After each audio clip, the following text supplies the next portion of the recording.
Welcome to another lecture of electrostatics. पिछले lecture में हमने इलेक्ट्रिक चार्ज के बारे में पढ़ा था। इलेक्ट्रिक चार्ज डिटेल में पढ़ा था हमने, की प्रॉपर्टीज डिस्कस की थी। तो अगर आपने वो लेक्चर नहीं दिखाया तो आप ज़रूर देखें। उसके बाद इस लेक्चर पे आए। अब हम कूलम्स लॉ की बात करेंगे।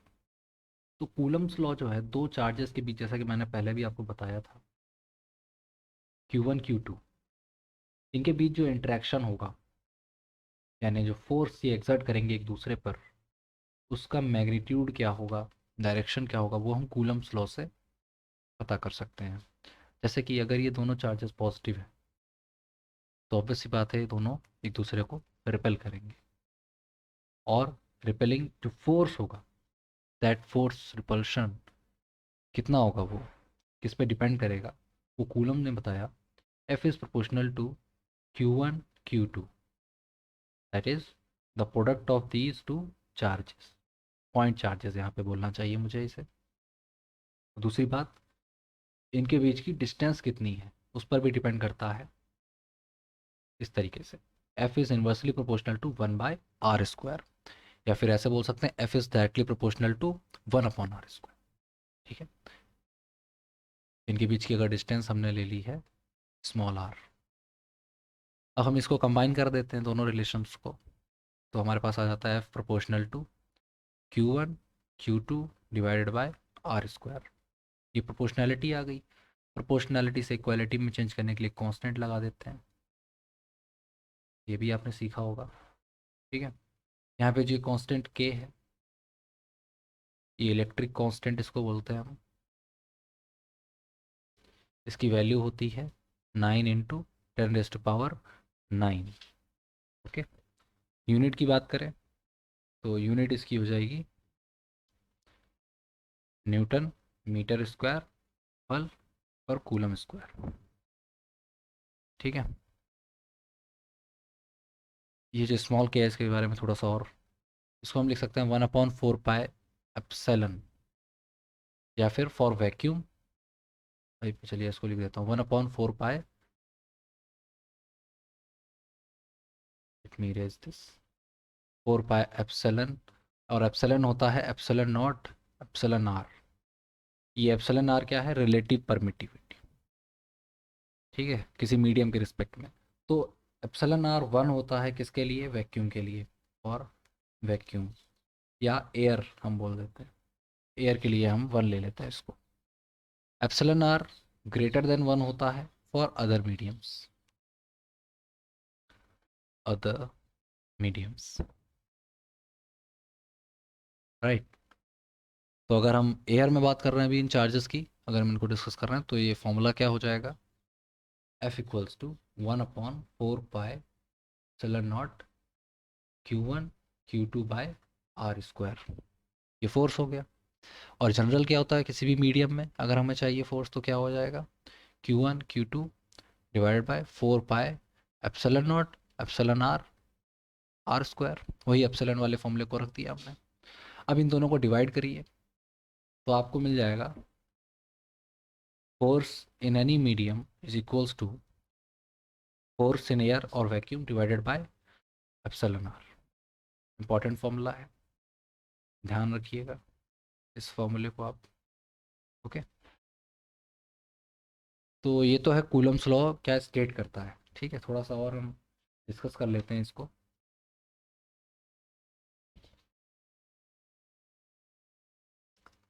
लेट मी राइट, अभी हम मैग्नीट्यूड की बात कर रहे हैं, अभी मैंने डायरेक्शन की बात नहीं की। के Q1 Q2/r²। Okay, now let us talk about, suppose ये दोनों ही पॉजिटिव चार्जेस हैं जैसा कि पहले हमने केस में लिया था, तो ये ऑब्वियस सी बात है रिपल्शन होगा। एक के बीच की डिस्टेंस सपोज स्मॉल r है। okay? तो इसमें अगर हम प्रोडक्ट लेंगे Q1 Q2 का, वो आएगा ग्रेटर देन 0, तो यानी कि मैग्नीट्यूड यहाँ पर पॉजिटिव लिया जाएगा। मैग्नीट्यूड हर बार पॉजिटिव ही लेंगे। अब सपोज Q1 Q2 का प्रोडक्ट निगेटिव आ रहा है, इसका मतलब क्या हो गया कि एक पॉजिटिव चार्ज है एक निगेटिव चार्ज है। अट्रैक्टिव फोर्स एक्ट करेगा यहाँ, इलेक्ट्रिक फोर्स जो होगा वो अट्रैक्टिव होगा नेचर में। ओके, अब आता है इसमें डायरेक्शन की बात। इसमें एक यूनिट वेक्टर, अगर मैं वेक्टर फॉर्म में इसको लिखना है, एफ वेक्टर इक्वल्स टू हम लिखेंगे के Q1 Q2 divided by R square times R cap. एक यूनिट वेक्टर वो किस डायरेक्शन में होगा? It will be in this direction. ये इसको जो लाइन ज्वाइन कर रही है ना, इसी से बाहर की तरफ आउटवर्ड आर कैप एक्ट करेगा। ओके, ऊपर वाले केस में भी बाहर की ही तरफ इसी डायरेक्शन में, अगर हम इसकी रिस्पेक्ट में मेजर कर रहे हैं। Okay,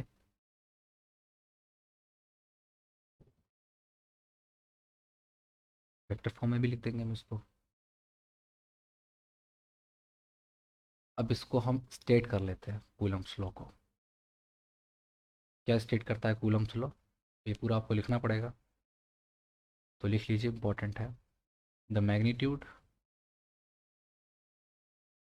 the magnitude of electric force between two point charges. Point charges important, point important है यहाँ पे लिखना। Point charges is directly proportional to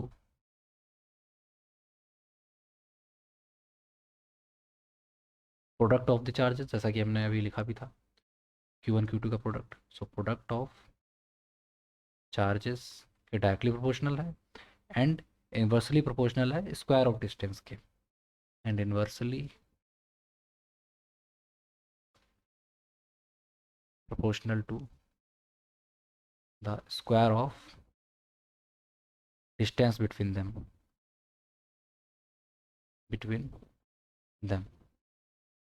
ये एक्चुअली मैं लिखता हूँ इसको बिटवीन के लिए। ठीक है, आगे सावधान रखिएगा, कंफ्यूज नहीं होना है। ओके, तो ये तो है लॉ, क्या स्टेट करता है। तो आप डेफिनेशन बोल सकते हैं और स्टेट में भी बोल सकते हैं इस लॉ का। और एक बात, डायरेक्शन के बारे में क्या बोलेगा? ये तो भी मैग्नीट्यूड के बारे में बात की है, डायरेक्शन के विषय में ये क्या कहता है, तो वो भी लिख लीजिए। The direction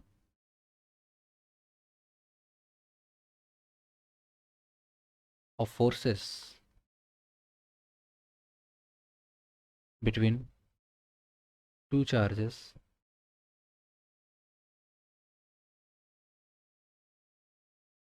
that exert on each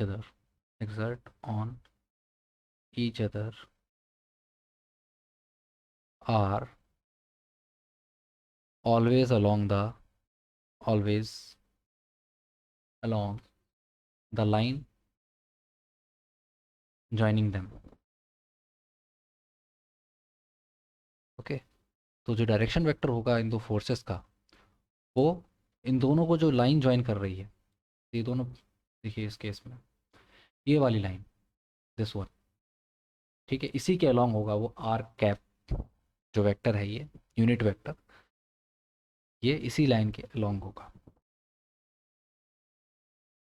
okay, सो अब इसको भी लिख लीजिए। अब हम बढ़ते हैं आगे।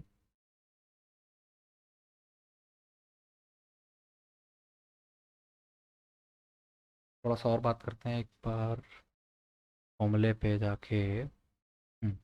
ये एप्सिलॉन नॉट जो है ना, इसकी भी वैल्यू है, ये भी एक कांस्टेंट है, परमिटिविटी बोलते हैं इसको, परमिटिविटी ऑफ फ्री स्पेस या वैक्यूम। तो इसकी वैल्यू होती है 8.85 multiplied by 10⁻³ -12 coulomb square per newton meter. Okay, ये कॉन्स्टेंट्स आपको याद रहने चाहिए। Okay, now we will talk about the simple principle, that is superposition. पहले भी आप इसके बारे में पढ़ चुके हैं, तो ज़्यादा बात नहीं करेंगे इसके बारे में। बस यहाँ पे आपको ध्यान ये दिलाना है कि इलेक्ट्रिक फोर्स भी एक वेक्टर है। जो इलेक्ट्रिक फोर्स है, it is also a vector. तो जब भी हम डिफरेंट फोर्सेस को एक्ट ऐड करेंगे, तो वेक्टर एडिशन करेंगे। ओके, जैसे सपोज एक फोर्स ये ऐसे चार्ज का अरेंजमेंट कुछ इस तरीके का है, ठीक है। तो इसमें डिफरेंट फोर्सेस एक्ट करेंगे, ठीक है। एक पॉजिटिव ले लिया, माइनस ले लिया, एक ये पॉजिटिव ले लिया।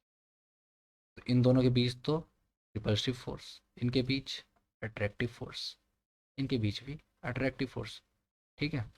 तो जो नेट फोर्स होगा वो इसका वेक्टर सम होगा, ठीक है।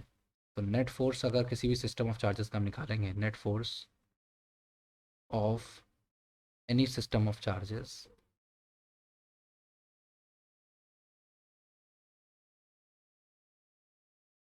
इस पे क्वेश्चन भी करेंगे, will be vector some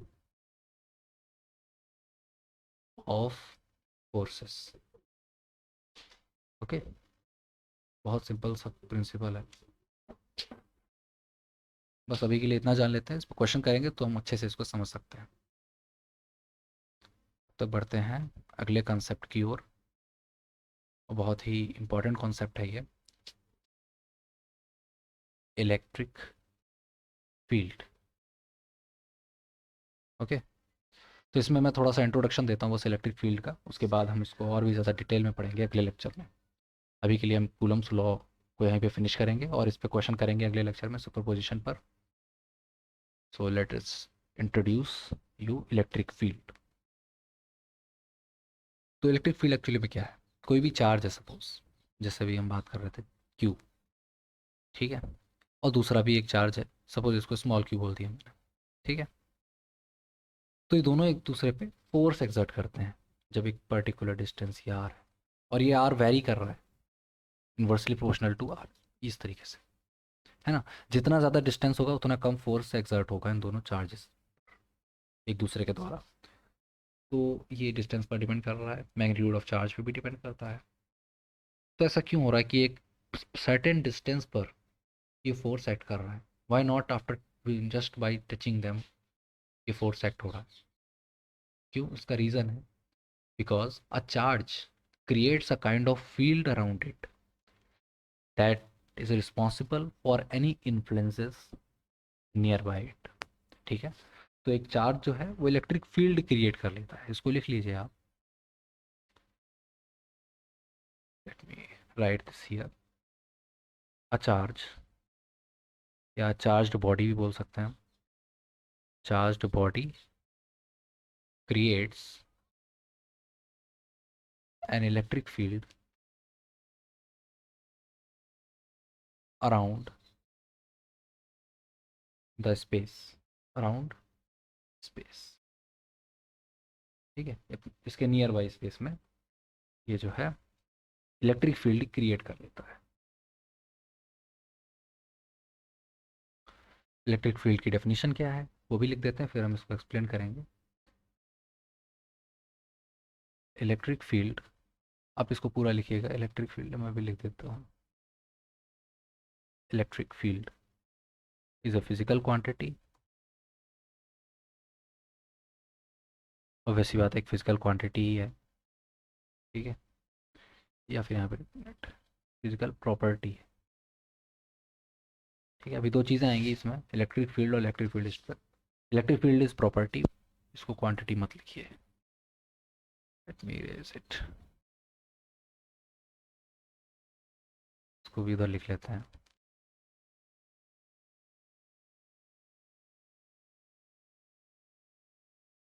physical property किसकी प्रॉपर्टी है, प्रॉपर्टी चार्जेस की है, दैट एग्जिस्ट इन सराउंडिंग में, in surrounding region of a charge, of charge. इस डेफिनेशन को आप पढ़ेंगे क्लियर हो जाएगा concept. In surrounding region of charge due to which, due to which the charge establishes establishes electric interactions, electric interactions, वही electric force exert करना है, attraction होना या फिर रिपल्शन करना, यही इलेक्ट्रिक इंटरेक्शंस हैं विथ अदर चार्जेस। जो बात मैंने ऊपर बोली थी उसी को यहाँ पे डिफाइन कर दिया गया है एक स्टेटमेंट के रूप में। इसको आप याद भी कर सकते हैं और पहले तो समझ सकते हैं, ठीक है, सबसे इम्पोर्टेंट बात। तो ये है डेफिनेशन, और ये मैंने यहाँ पे एक्सप्लेन भी किया था आपको, ठीक है। तो आप याद कर सकते हैं, कर लीजिएगा, और समझना भी बहुत इंपॉर्टेंट है। तो एक बार फिर से मैं आपको एक्सप्लेन कर देता हूँ ताकि कोई भी कंफ्यूजन ना रहे। बोल रहे electric field is a physical property that exist in region, surrounding region of a charge. कोई भी इलेक्ट्रिक चार्ज है, जैसा कि पहले भी मैं बता चुका हूँ आपको, ठीक है, उसके सराउंडिंग में ये एक फिजिकल प्रॉपर्टी किसी भी चार्ज की जो एग्जिस्ट करती है, ठीक है। हर चार्ज के लिए इलेक्ट्रिक फील्ड होगी। कहाँ होगी? In surrounding region, due to which the charge establishes electric interactions. इसी प्रॉपर्टी के कारण ये जो इलेक्ट्रिक फील्ड इसके अराउंड होती है, ठीक है, इसी प्रॉपर्टी के कारण ये जो है इलेक्ट्रिक इंट्रैक्शंस इस्टेब्लिश कर पाता है विद अदर चार्जेस। कोई एक दूसरा चार्ज अगर मैं इसके करीब ले आऊँ, ठीक है, तो इसके साथ जो इलेक्ट्रिक इंट्रैक्शन होगा या तो अट्रैक्टिव फोर्स एक्ट करेगा या फिर रिपल्सिव एक्ट करेगा। वो डिपेंड करेगा कि ये पॉजिटिव है या फिर निगेटिव है, या अपोजिट चार्जेस, ठीक है। अपोजिट चार्जेस है फिर सिमिलर चार्जेस हैं, इस पर डिपेंड करेगा कि अट्रैक्टिव होगा या फिर रिपल्सिव होगा, पर इलेक्ट्रिक इंटरेक्शन तो होगा ना। तो उसके लिए कौन रिस्पॉन्सिबल है, क्यों होगा ऐसा, कैसे ही हो रहा है? Electric field is responsible for this, okay. Electric field भी एक क्या है, वेक्टर क्वांटिटी है। इसके बारे में हम अगले लेक्चर में काफ़ी डिटेल में पढ़ने वाले हैं, क्वेश्चंस करने के बाद। इस सुपर पोजिशन पर हम क्वेश्चन करेंगे कुछ, और फिर इलेक्ट्रिक फील्ड को डिटेल में पढ़ेंगे। अभी तो ये इंट्रोडक्शन है आपके लिए, ठीक है। तो मिलते हैं अगले लेक्चर में। Thank you.